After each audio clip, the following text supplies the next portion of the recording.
Welcome to Food Psych, a podcast about intuitive eating, body positivity, and health at every size. I'm your host, Christy Harrison, and I'm a registered dietitian, nutritionist, and certified intuitive eating counselor specializing in weight-inclusive wellness. Join me as I talk with interesting people from all walks of life about their relationships with food. I remember I was teething, little gums bleeding, cried every evening, it was all about eating. When I became a teen, it was all about beefing. Now I'm ready for the world, trying to sink my teeth in, stacking extra. Hey there, welcome to episode 88. I'm Christy Harrison, your host, and I'm so excited to share today's episode with you. It's with Sarah Vance, a body image coach and a health at every size registered nurse. And she also has a blog where she shares a lot of ideas and thoughts about body positivity and social justice. And on today's episode, she shares her history with food and her body, including an upbringing with bodybuilder parents and how she got into competitive bodybuilding and ultimately went down the path of disordered eating and body hatred, and how she came out of that, healed her relationship with food and her body. We also get into a lot around social justice and the body positive movement and some of the important conversations that really need to be had in this movement as it becomes more and more mainstream. So I can't wait to share all of that with you in just a moment. First, I want to let you know about a couple of resources for improving your relationship with food. The first is my new Facebook group for the podcast. It's called the Food Psych Podcast Listener Crew, and you can find it by just going to christyharrison.com/community. That's christyharrison.com/community. And that will redirect you to the Facebook group where you can request to join and come be a part of these amazing conversations we're having about body positivity and eating disorder recovery and health at every size and social justice. It's a really wonderful community of people supporting each other. And I'm so happy I started it and learning so much from the group. And I feel like it's just such a nice space for people to share their thoughts and support each other. So come on over and join us, christyharrison.com/community. The second resource I want to share is my free quiz for helping you improve your relationship with food. You can take the quiz and find out how you score at christyharrison.com/quiz. When you take it, you'll get your results sent to you via email with more than a dozen personalized tips and resources to help you improve your relationship with food wherever you might be right now. So go take the quiz and find out how you do at christyharrison.com/quiz, christyharrison.com/quiz. Finally, if you like the podcast and you want to help us reach more people who need to hear the body positive message, please leave us a great rating and review on iTunes. That not only helps us out and helps me keep making the podcast, but also helps other people find the podcast because it'll bring us up in the ratings. Therefore, more people will be able to discover it and share in this body positive anti-diet journey. So pay it forward. If you've gotten something out of the podcast and it's helped you, you can leave us a great rating and review to help others find it and get the message as well. So just head over to either iTunes from your computer or your podcasts app in your phone, type in Food Psych to the search bar, click on the result that comes up under podcasts, and then click on the ratings and reviews tab. And there you can leave your nice 5-star rating or whatever you like, but 5 stars is helpful, and a review stating what you like about the podcast. Thank you so much to everyone who's left reviews so far. They seriously make my day when I read them. It just fills me with joy and allows me to keep pushing forward in this world that can be challenging at times, right? Like body positivity is swimming upstream against the mainstream. So we have a wonderful community around us of body positive people. You know, I and my fellow guests on the podcast really support each other and share each other's work, and it's so great. But there is a lot of pushback out there as well. So, you know, when I encounter that, it's nice to know that the people who are really my tribe and the people that I'm trying to reach, like you listening, are appreciative of the work and get it and feel like it's making a difference. So it helps me kind of have the wherewithal to keep going in the midst of pushback. And it also helps other people find the podcast. So it's kind of a public service on many levels if you leave a review.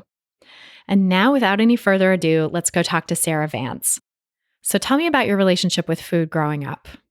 You know, it's interesting because I never really thought about food that much. For me personally, I was a quote unquote normal eater, I guess is what you could say. But the thing about my relationship growing up with food is that I was in a household with bodybuilders. So my mom and my dad both were competitive bodybuilders. So with that, obviously comes into a very hyper awareness around your body and hyper awareness around food. So when they would compete, I was always around that.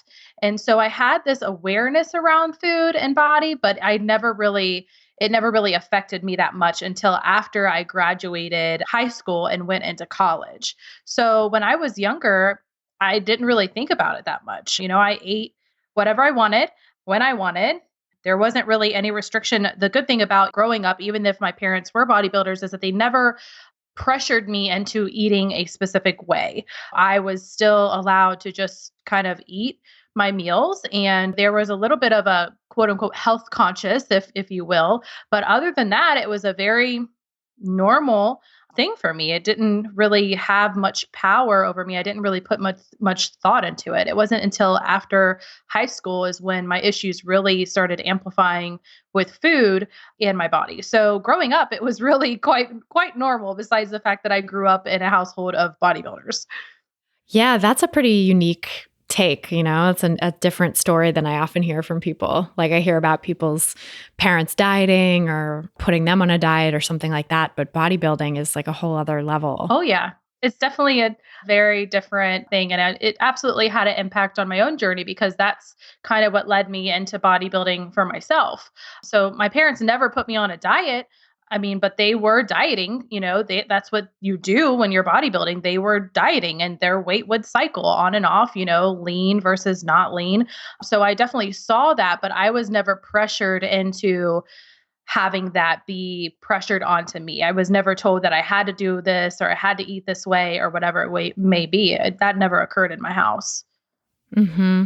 It's interesting. That's similar to my story. Like, not that my parents were bodybuilders, but they had their own issues with food that they sort of talked about and vocalized. And I knew about, but it was never put on to me. And so I think I had this unconscious belief develop like, oh, that's what you do as an adult. Like an adult woman is always watching her weight and like making comments about how food's going to make her fat. Or like an adult person is always afraid of going out to restaurants because while it's delicious, it means that there's going to be all this negativity on the flip side or something like that. So I was very much encouraged to have an intuitive relationship with food and to not worry about it. But then when I went away to college, I think those ideas that had been planted of like, here's how you act when you're a grown up started to take root. Yeah. And I also think, for me, even though I grew up not having the pressures of eating a certain way or having my family directly shame my body or saying that I need to lose weight or anything like that, that doesn't mean that I wasn't exposed to that type of conversation to other bodies. Unfortunately, I did grow up in a household that made comments on other people's bodies based on their size, shape, weight, whatever it may be. And that absolutely had an impact on what I believed when I started growing up and my body started to change just from normal life. Growing from a teenager to a woman, my body was changing. And that was something that was really scary for me. And then having that on top of living in a relatively fat phobic culture and society, on top of fat shaming in my household to other people, absolutely had an impact on my own journey. And it also amplified when I went off to college because then I'm a nurse. I'm an ICU nurse. I've been an ICU nurse for 8 years. And what do you learn when you go off to college and you're studying about health? What do they tell you? What is the traditional message that you receive in our society when it comes to quote unquote health and comorbidities and all this stuff? So that really is when things impacted me. And it honestly, it scared me. It was out of fear. Hmm. Yeah. So what motivated you to decide to go to school for nursing? I actually had always knew that I actually wanted to be a physician. When I first started out, I always loved science. Anatomy and physiology was like my favorite subject ever. I loved pathophysiology. I was always amazed by the human body. I truly am. And I still am to this day. It's an amazing machine of how everything works together, and when you understand it, it's truly amazing, and I'm just fascinated by it. And on top of that, I wanted to help people in achieving quote unquote health. But what I ended up doing and what I was led to believe is not the ideal of health that I have now today. So that's definitely changed over the years in the course of my own journey and just through learning and body acceptance and my own issues that I had with recovering from my issues with food, that now I have a different perspective on health than what I did back then. But in previously, when I initially got into all this, it was actually about preventative things. So I noticed that, our healthcare system is not the best. And we don't talk about things in a way of like before and like a holistic manner. I was always interested in saying, okay, well, what about your mental well-being? Like what about your social and emotional aspects of who you are? And I actually looked into a holistic practice, but those types of practices are actually they're not popular. You don't really make a living. You have to be in very particular areas of the US in order for that to actually be successful. So I decided to become a nurse because on top of all that, basically I didn't want to go to school forever. To be very honest with you, I really didn't. My goal was to go out and live my life. So I didn't want to spend years upon years in school. So I became a nurse and I really liked bedside nursing, to be very close to my patients and interact with them. I'm a caretaker by nature. So that's something that I just enjoy doing. Yeah. So, when you went to college then to go into nursing, you said you started to have your own issues with food. What did that look like? Well, I think one of the big issues that we have right now is this idea around health. I think that we have a really misconstrued idea around health and especially how it relates to body size, and that you have to eat a certain way. That's what we traditionally see in mainstream society and within our culture. And when I went to nursing school, that was the message that I also received. They obviously did not teach health at every size at all. No. So that's something that was complete opposite for me of what we were taught. It was very much the typical narrative that we are used to hearing that I actively fight against now. But when I went to nursing school, I was scared. I was scared because I was a new grad in an ICU and I was seeing all these people basically dying. And I kept asking myself, well, what can I do now? Like, what can I do to prevent all this? On top of that, I was going through some major, major life situations. My family had just moved out of state. My best friends had just moved out of state. I was in a very unfulfilling relationship. I was a new grad trying to figure out the world. On top of that, I was working in the ICU, and this was the first time that I have ever experienced death. So I was dealing with a lot of emotional things, and I wasn't being very fulfilled in my life. So nonetheless, I started working out. As much as I said it was for health reasons, it was because I had body shame. I was ashamed of my shape and size. I thought, well, maybe this will fix things. And it really didn't cycle to be a really disordered state until I ended up going to a bodybuilding show. I actually went to see some competitive people with athletics, and there was some type of bodybuilding something going on. And I remember it plain as day. I remember seeing this woman. She was standing in her bikini and she was lean and she was the epitome of pretty that we see in our society. And she was getting all this attention and validation. And I was like, that's it. Like, I want to do that. Like, that's just going to bring me so much happiness to my life.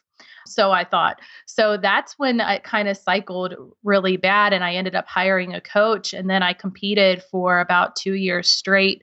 And that's when my relationship with my body and food became extremely, extremely, extremely disordered.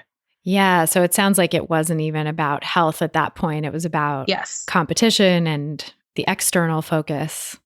Oh, yeah. It was completely about praise, validation, buying into the typical narrative that we hear within diet culture that if you just lose weight, you're going to be happy, that, it's going to fix my love life, that I'll be fulfilled. And, if you are attaching your worth to praise, what happens when you lose weight in our culture? What happens? people applaud you, right? Like people applaud you. And for somebody like me who has perfectionistic tendencies and at that time was placing my worth in the hands of other people's, that was almost like a drug for me. So it continued that cycle. It amplified that cycle.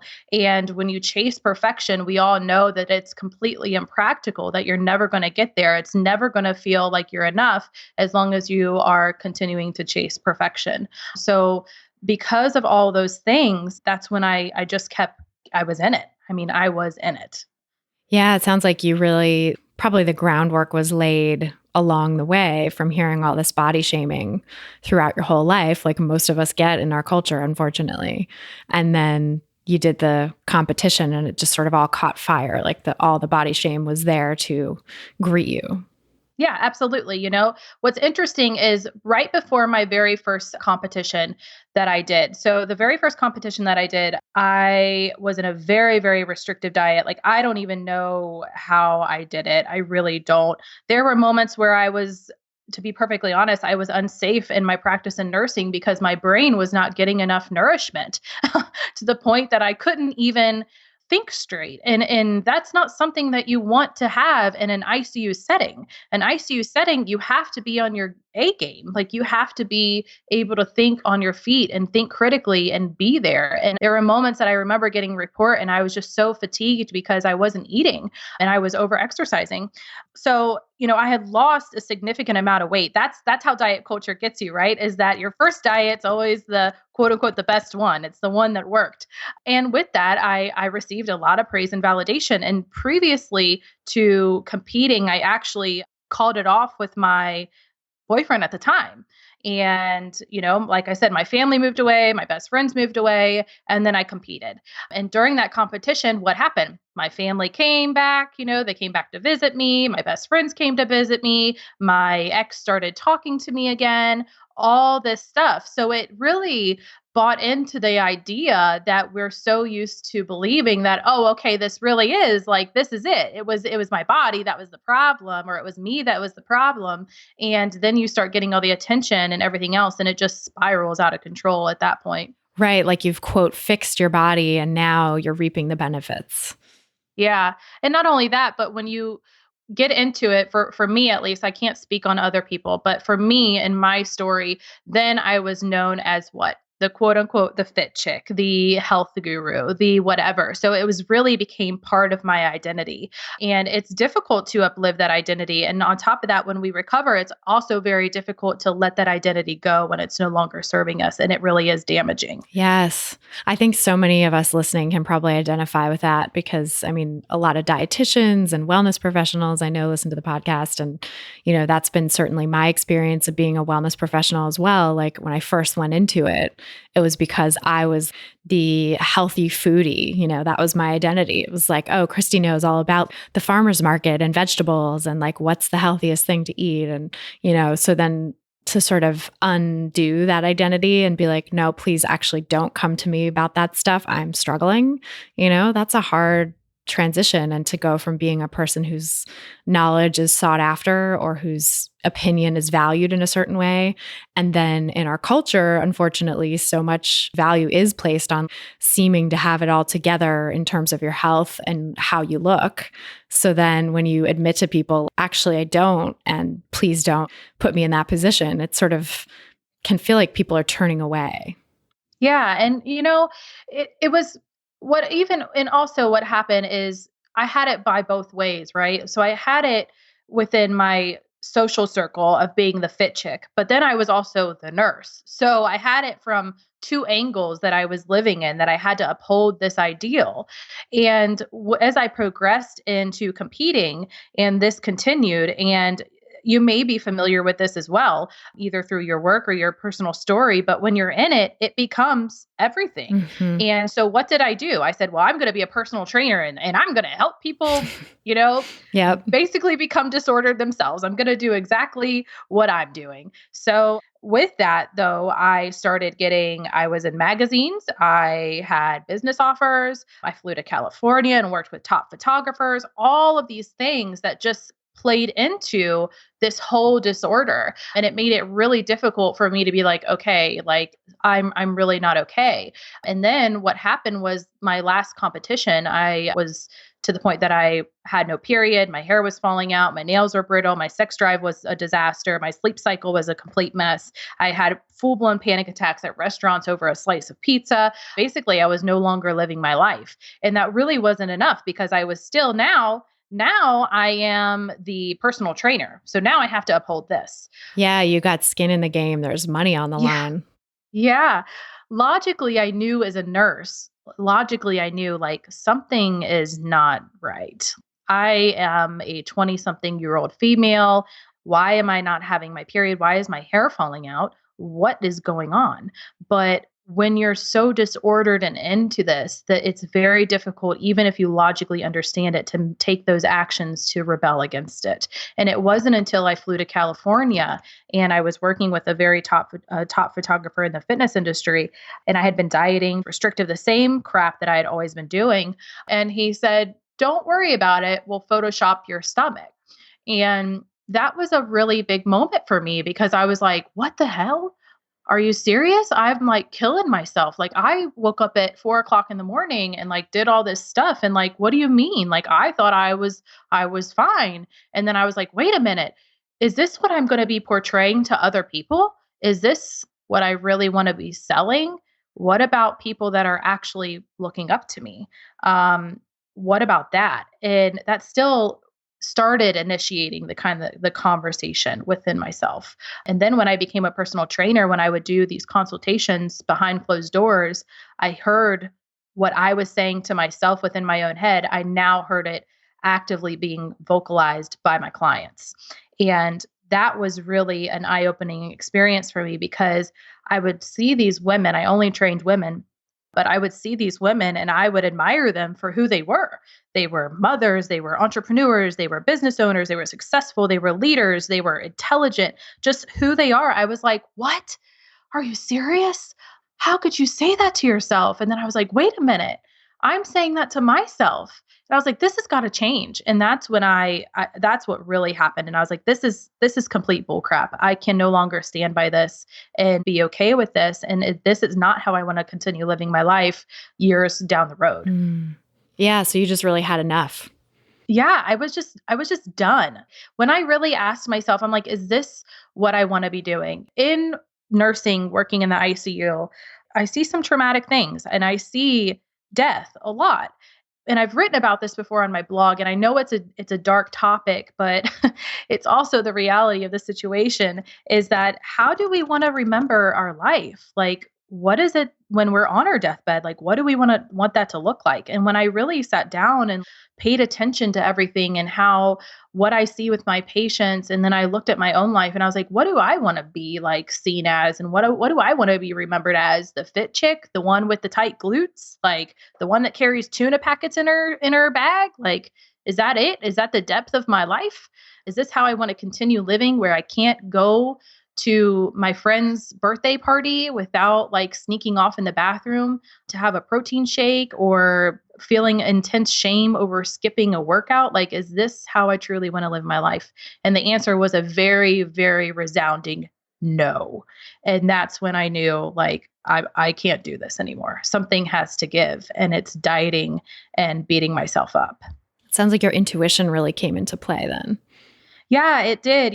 That's not to say that I listened to it immediately. Of course. I said I was done dieting, and then I dieted probably about 3 or 4 more times. Oh, yeah. So, Yeah, you can rationalize it to yourself. Like, well, this isn't a diet. This is just yes. clean eating or whatever. Yes, that's exactly what happened. And then eventually it did get to the point that I was just like, threw my hands up and I was like, screw it. And it happened kind of at the same time, because as I was giving up dieting, I was starting to focus on how I would want my life to really be and what I really wanted. So I started reconnecting with friends that I kind of left on the back burner because I was too busy working out and too busy in my own head. I started having a fulfilling relationship with a man that saw me for who I was, and he was an amazing support system through this entire process. And I started getting back fulfillment in my life. And that having that fulfillment in my life and putting myself back into life versus my own head really is what helps me the most with detaching from diet mentality and this idea that we have around our bodies. So you got reinforcement from other things in your life rather than just how you looked and performed. Yeah, like I went back to my roots of what I valued, what felt good for me internally. And that would be the deep rooted connection that I have with my friends and socializing with them and having them have my back. It meant enjoying pleasure. I had totally lost the idea that pleasure was allowed in our lives when I was dieting. I'm like, wait a minute, like you can actually just enjoy food, or wait, it's okay to rest because it feels good, or it's or the latter, it's okay to move because you just like to way it makes you feel. And pleasure in different areas of my life, I started exploring who I was outside of my body. There were things that I tried, like fishing, for instance. Didn't know I liked fishing, Hmm. but I love it. Didn't know I liked reading. Now I have a whole stack of books I'm waiting to read because I love reading so much. Hiking, chatting with my friends, having deep connection and deep conversations, laying around, playing with my dog. I didn't realize how much of my life that I was missing until I started going and living it. And that's what really helped me be able to be like, okay, you know what? Like, this is where I want to be. Let's fill my soul up now, not strip it away. Yeah, that's so powerful.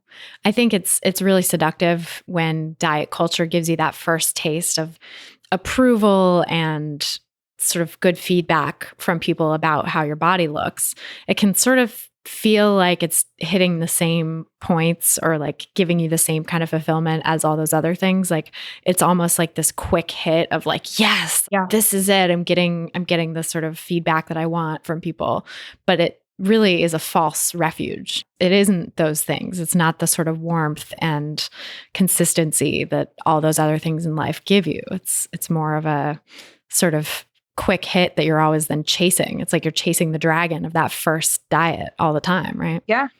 Exactly. Absolutely. I mean, dieting, it was similar to saying like it was almost like a drug for me, that it was just like one big cycle. It was those hits, it was like, okay, thank you. And then you continue it again until you get another hit. And that's what keeps you in that cycle until you eventually have to get off that cycle. And then you have to learn how can you have fulfillment, longer lasting fulfillment, versus these highs and lows and peaks and valley and only have fulfillment on exterior things. How can you have and make fulfillment for your own life within your own self? Yeah. I don't know about your experience, but for me, that was a really hard process because I felt like I was seeking out that same kind of high that I was getting from dieting and the reinforcement around that.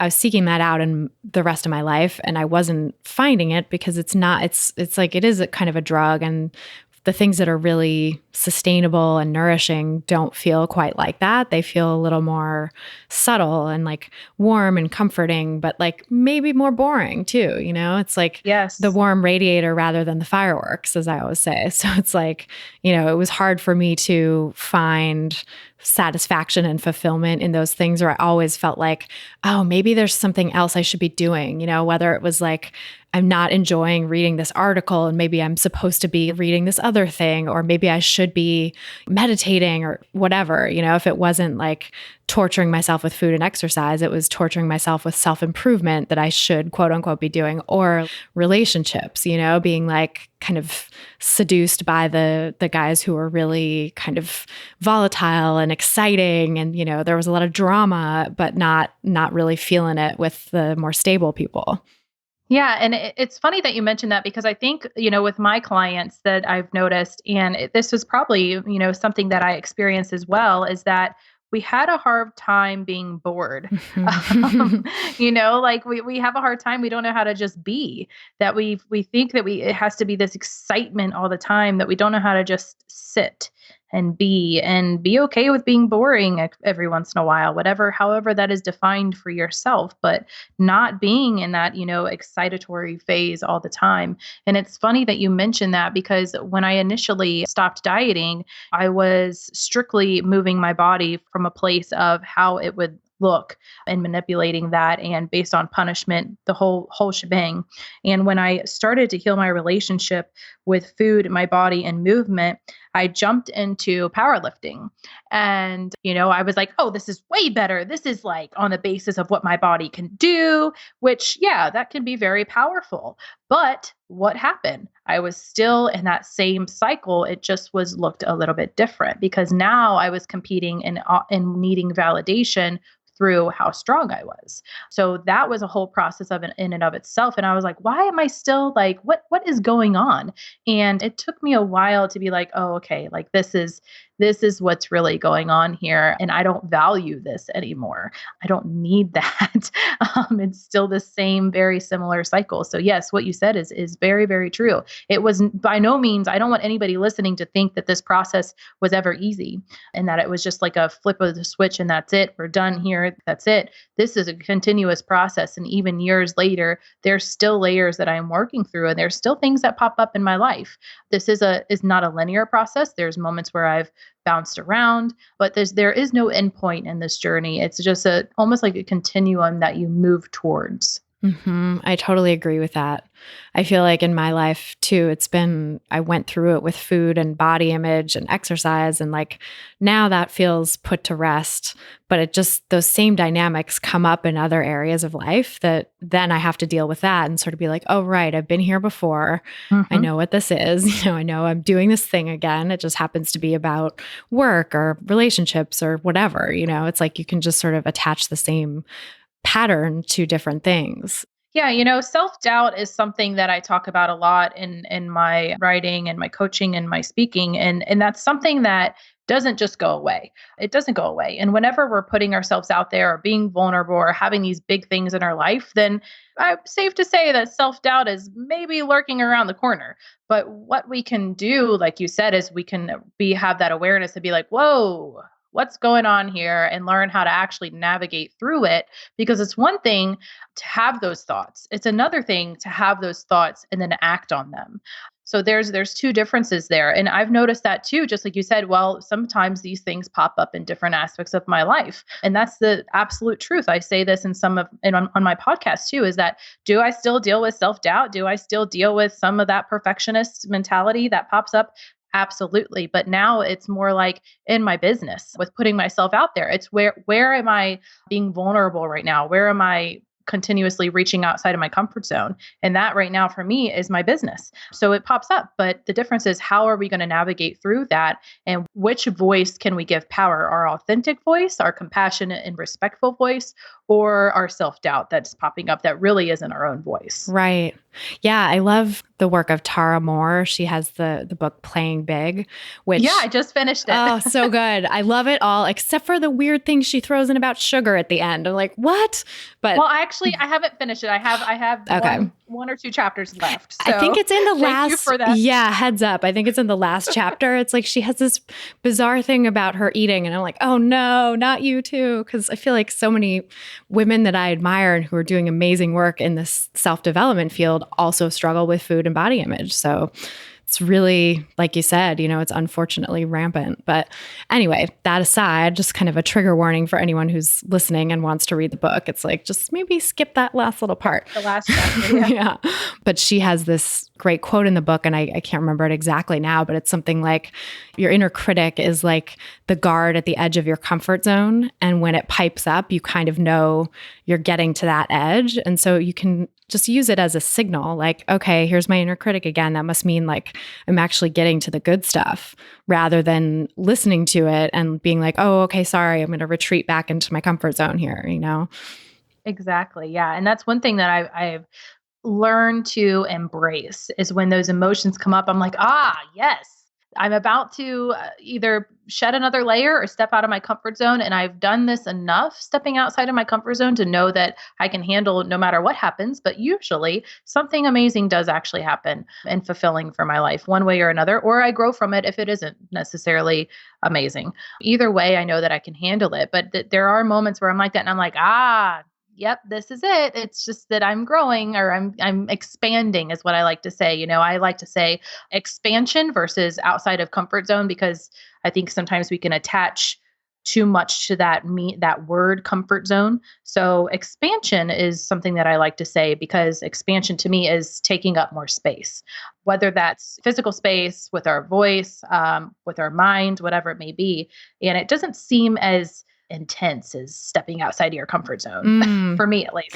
That's interesting. Yeah. And I think there is something, it's like, I don't want to demonize the concept of comfort either, because comfort is really important and Yeah. it's a nice thing, you know? So yeah, to say, I love that actually, because it also sort of reclaims the term expansion, which people in marginalized bodies are conditioned not to take up space, right? To always be trying to take up less space and making ourselves smaller in some way, or making ourselves fit. So being free to expand and take up as much space as you need and deserve is such a great mission.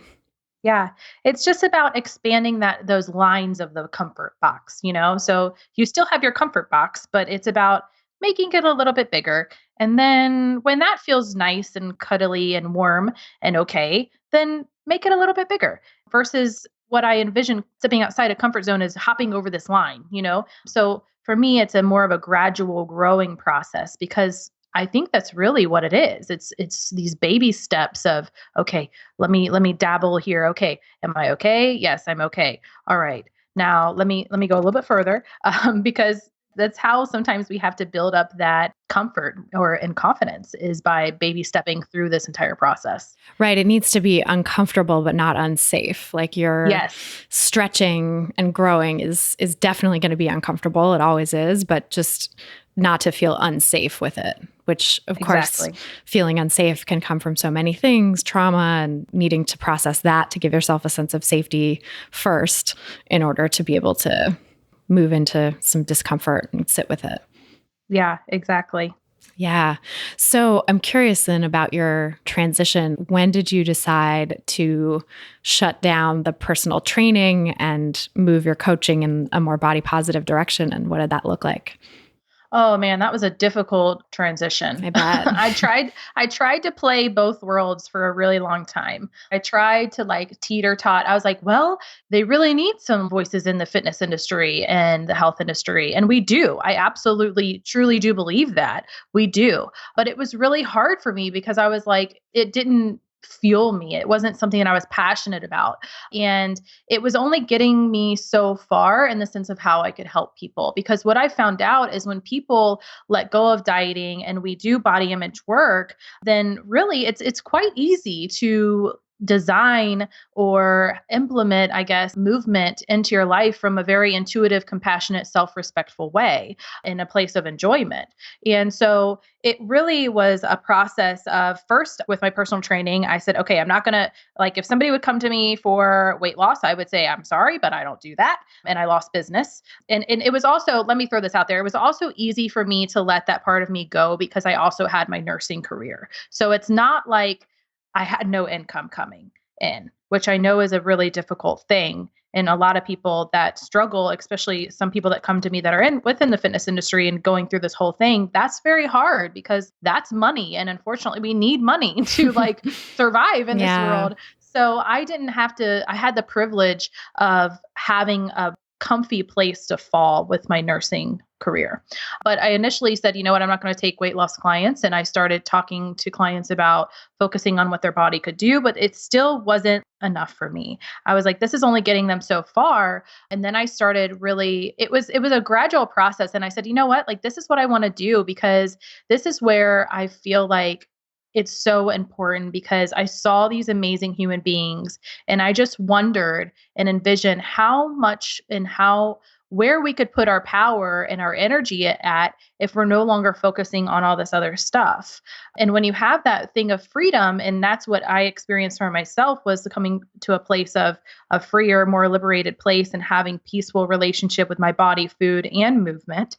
And that's where I wanted to help people, because it feels amazing. And it goes back to my caretaking, right? Like taking care of people and helping them. And that's kind of where I transitioned. So I actually did a massive rebrand at the beginning of last year where I came out and started actively talking about body image and food freedom specifically because the relationship that we have with movement is a direct side effect of a relationship with our body. So the root issue is if we feel like we're enough, then it kind of can help fix the other stuff. And the same with food, because oftentimes our relationships with food, a disordered relationship with food, so not eating disorders, because that's more than that, but disordered relationship with food is a side effect of what we believe about our body and ourself. So if you fix that, if you learn how to handle that and know your sense of worth and know and develop a positive body image and learn how to navigate through those deeper levels, because we all know it's never really about body and food. When you get through the stuff, the messy middle of it, then it's fear of rejection, feeling like you're not going to be loved, the fear of judgment, the fear of being alone, all these other things. And when we can work through that and build skills around that, then everything else kind of falls into place. Mm-hmm.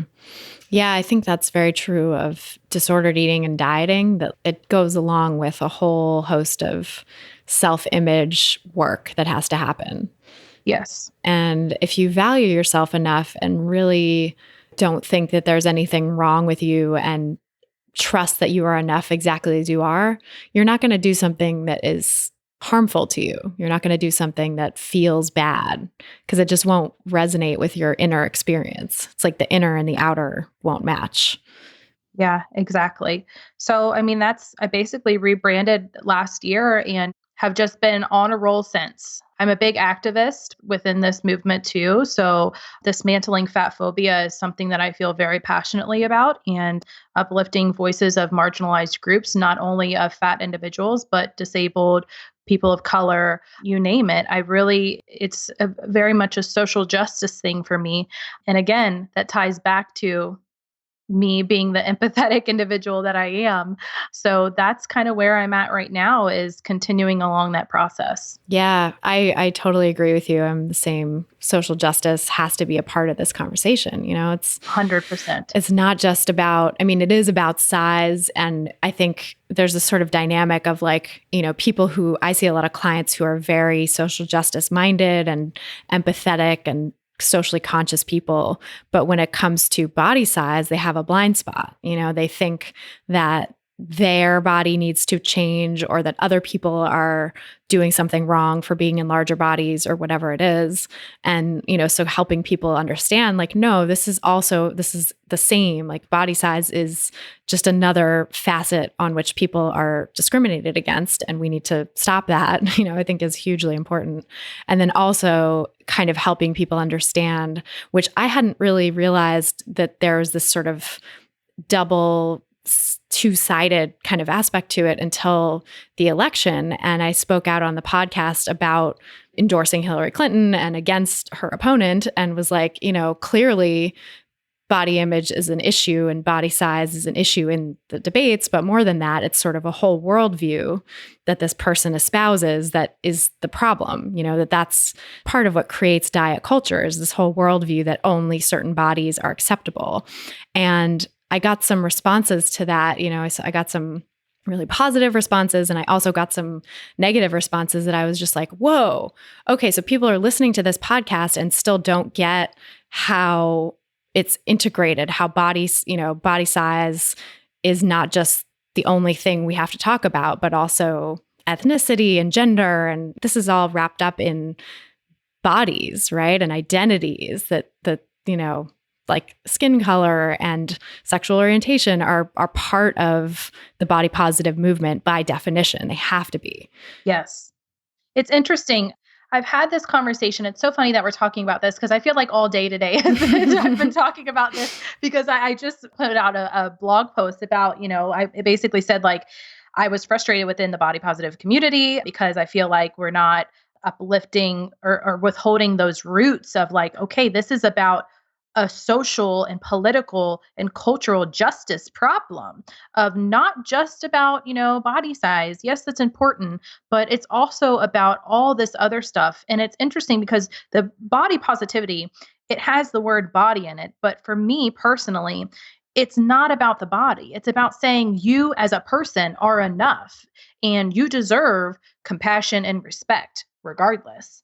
And knowing that you deserve to show up in the world as you are and have that be enough. So it's really not about the body, but that's how it is. But I continuously had this conversation today over that blog post, and also the same conversation with Meryl Streep, which she just gave her acceptance speech. And the same conversation came up is that it is something that is very interesting that people don't see how this is a political movement and how it's important to understand that.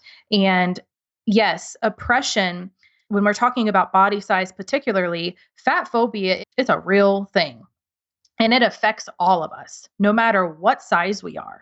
A fat individual is going to experience it way differently than what I'm going to be as a traditionally thin and medium sized individual. But fat phobia in and of itself in diet culture is oppressive to all of us, not just the fat people. It is to fat people, but it's also to us. And if we really want to eliminate this, then that means that we really have to do the work in uplifting those voices and talking about it from a political and cultural and social justice way.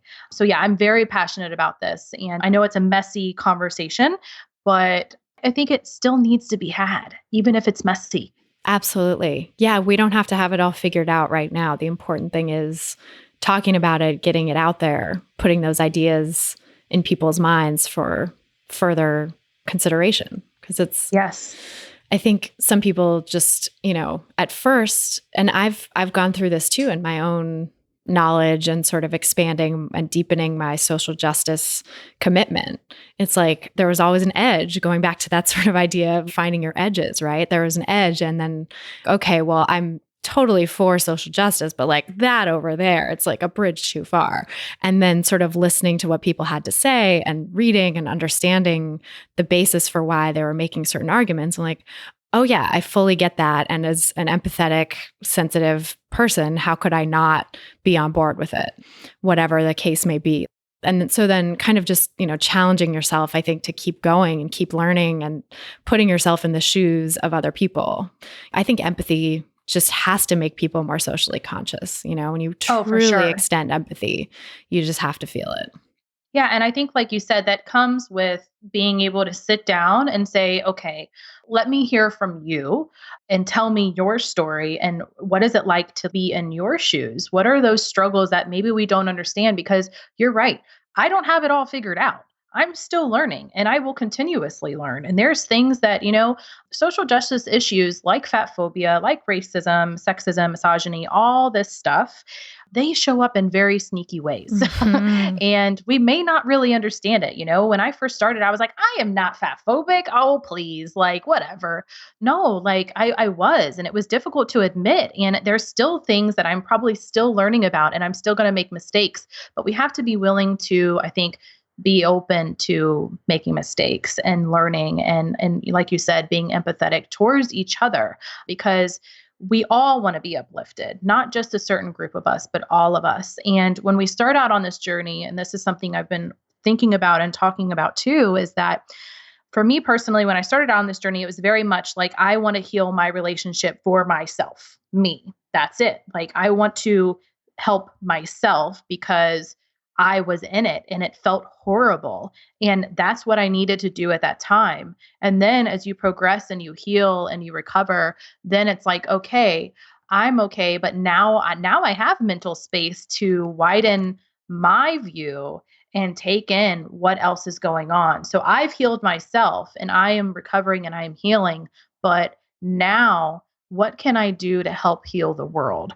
Because the world the way it was, our culture the way it was, and the society that we live in is why we have gotten to the place in the first place. Yeah, that's really well said. And I think it's true that so many of us kind of go through this recovery process for ourselves first, as we should, to Yes. put our recovery first, like put our oxygen mask on first before we can help Yes. others, right? Because you can't be a wounded healer in this field. And, you can be, of course, recovering or, in process to a certain degree. But I feel like if you're suffering and struggling, how are you going to help others from that place? So fill up your own cup first. But then, once you kind of get a handle on things and you can have that mental space and capacity to expand outward, and also to sort of realize, like, I went through this thing that was so fucking hard, and like, I don't want other people to have to deal with that, and to know that other people are going through that is spurring me to action. Yeah. And when I did my rebrand last year, the very first blog I put out was basically my story. And you talk about having some anxiety about something. And as you know, and maybe some of your listeners know, that shame that we hold on to with our stories, especially if it's coming from a disordered place, man, that is powerful. But with that, and Brene Brown is so good at speaking about this, but empathy is the antidote to shame. And the way that we reduce shame is not by silence, it's about speaking. And so when I initially launched that, I was like, oh my God, like what's going to happen? This is going to be horrible. Like, oh my gosh, it was very uncomfortable. And then what happened is people were like, oh my gosh, me too. I'm not alone. Oh my God, I know exactly what you're talking about.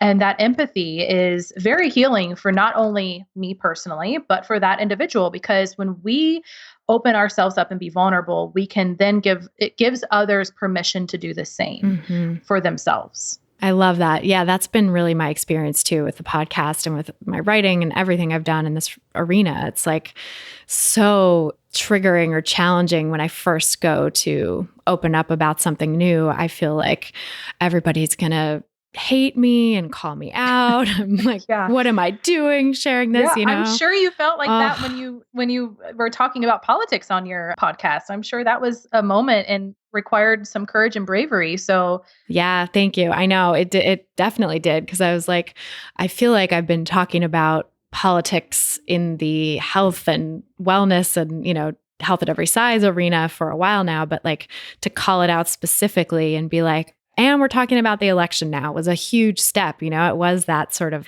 outside the boundaries of what I'm comfortable with. And yeah, it brought up a lot of like, oh my God, Yeah, I totally get it. That's how I was with my recent blog post, was like that. And I was like, okay, like I first wrote it and I was trying to think of a title, and the only thing I could come up with was a curse word. And like that was it, because I was just like, I don't know what else to call this, and it's just messy. And that was the reality. And it was a messy conversation. But what I have found is that in the messy is where the magic, and in discomfort is where we heal the most.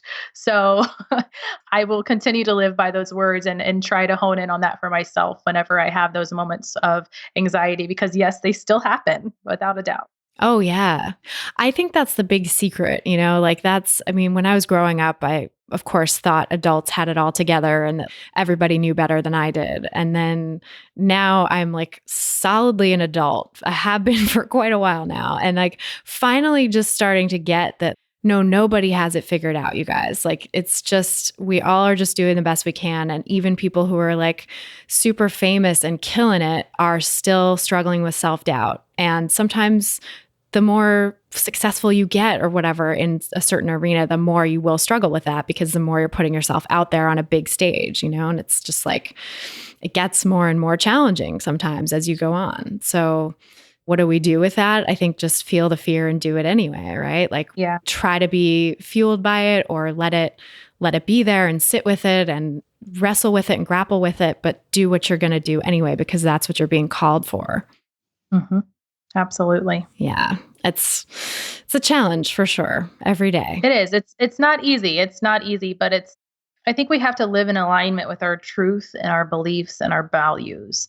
And no matter how difficult it is, if we're standing in our truth, then it seems to me, at least, that it is easier than not standing in my truth, because that's difficult as well. But it's also double difficult because it's no longer my authentic self. It's something else. So I would much rather honor my authenticity and deal the difficult things, and hopefully help others and myself through this process and everything else. Because we are, I think as a society, we're craving authenticity and messiness, especially as we live in a social media world where it's very a facade almost. Mm-hmm. Curated. Yeah, we're not familiar that like we need that humanity, of being like, oh, we're in this together, you guys. Like we're all like here. We all have our struggles and we're trying to figure it out and do the best thing that we can do. And that really is a beautiful thing if you can look at that and be like, yeah, you know what? We are trying to just figure it out the best that we can. Mm-hmm.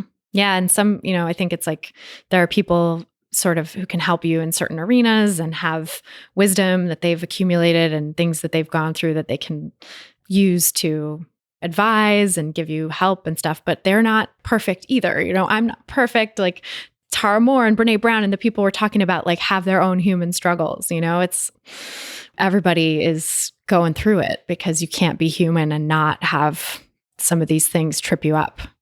Absolutely. Yep. 100%.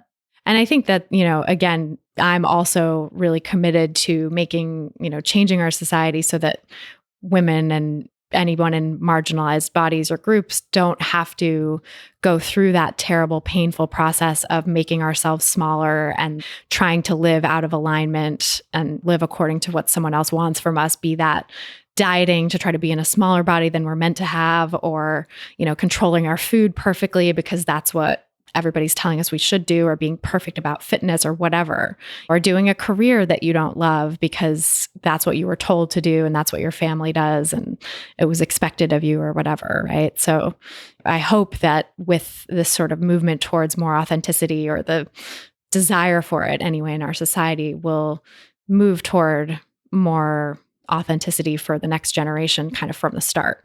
Yeah. And imagine what could happen with that though, like if I don't know about you, but when I'm doing something out of authenticity, I have so much more energy to put into it. And imagine all the things that we could be possibly not have in our life because we're so focused on food and body. When you free up that mental space, imagine what could happen with that mental space. We don't know. There's brilliant human beings out there with purpose that have purpose in this world. And that purpose is being hindered because we're focused on food and body. Yes.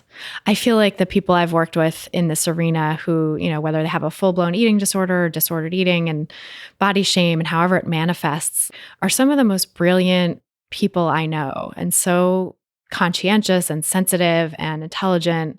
And to see them like dampening their own light with this excessive concern about food and body just breaks my heart, but I think it also is so incredibly fulfilling to do this work when you can see people click into it and you can see that light come back, and you see them start to shine. They've given up this thing that was dampening it and hindering them. Yeah, it's one of those things that I was talking to my client just yesterday about that. I said, it's so incredibly fulfilling because within this diet culture, they always talk about transformations, right? This physical transformation. And it's funny because I can see a physical transformation in my clients from when I first start working with them and towards the end of our time together. And it's not in relation to size, weight, shape, anything like that. It's like this glowing of just like, I don't even know how to explain it. It's just like this irradiating energy that is just like, there you are. I'm so happy you're here. I'm so happy like you're not hindering yourself and like you're just in this world as who you are. I'm so happy that you're here with us. And I knew you were there all along. And I'm so glad that you're just out here now versus locking ourselves up behind all these rules and whatever societal standards that we push ourselves into this little box within ourselves. So it really is an amazing thing. And it's so fulfilling to watch. It is. And it's unfortunately, you can't really capture that with a before and after photo, which is like why the, diet culture is so seductive in that way, because it makes the transformation seem so visible. But it's like, this is a much more powerful, more subtle, holistic transformation that happens. Yes, absolutely. Well, Sarah, tell us a little more about your practice and what you do when you're coaching people.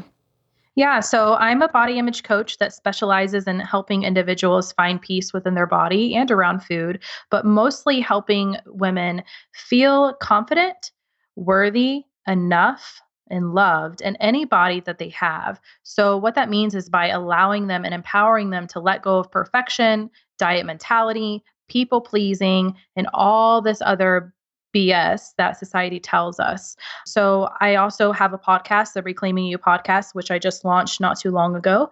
And on top of that, I have many programs and coaching services as well. So I really am passionate about helping women just be who they are and start reclaiming themselves, their true selves, not what society thinks they should be, not what they think they should be, their most authentic self, and knowing that that person truly is enough. I love it. Well, tell us where people can find you online. Yeah, you can find me at www.sarahvance.com and on all the social media at Sare, which is my nickname, Sare Vance. I love it. And I'll link to those in the show notes as well. Yeah. And I also had a free body positive anti-diet Facebook group too, which is really nice because it's nice to have those spaces, where people can kind of collectively come to, because it's still counterculture to be anti-diet and body positive. So sometimes it's nice to have that space when you can just be like, this is what I'm going on. So it's a beautiful place too. Yeah, that's awesome. I'll put a link to that in the show notes too. Yeah, it's so important to have those communities, right? Because there's like communities that encourage dieting. And so we need to find the opposite, like community that can help you on your anti-diet journey. Absolutely. Yes. Well, so good talking with you, Sarah. I'm so glad we finally made this happen. I am so happy that this was such a great conversation. We covered so much, and I'm so happy that you had me on here, and I can't wait to have you on my show as well. Yes, so excited. Thank you so much. Thank you. So that's our show. Thanks again so much to our guests for being here and to you guys for listening. And we'll be back again next week with another brand new episode. Meanwhile, I'd love to stay in touch. And the best way to do that is via email. So you can go to christyharrison.com/email to sign up for my VIP list. I'll send you info about new episodes of the podcast as they drop, as well as exclusive sneak previews of new episodes, exclusive giveaways and other special deals on the products and services I offer, special tips on how to make peace with food and learn to trust your body, and a whole lot more. Sign up at christyharrison.com/email. You can also subscribe via iTunes and leave us a nice rating and review, which is a great way to get the word out about the podcast and help other people find these important messages.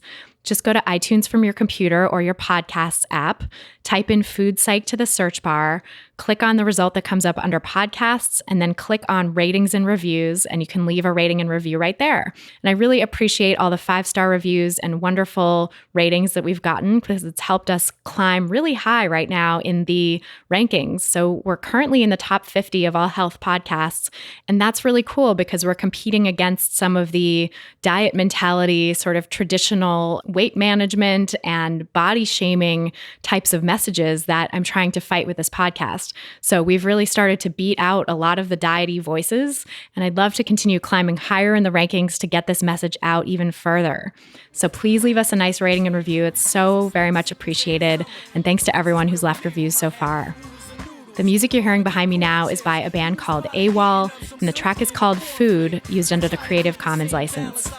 Thanks so much for listening, and until next time, stay psyched. Stupid or scared, no work in the kitchen now. Who put you there in that perfect position now? Bullies want your food, and you ain't really beat. Have you ever went over your friend's house?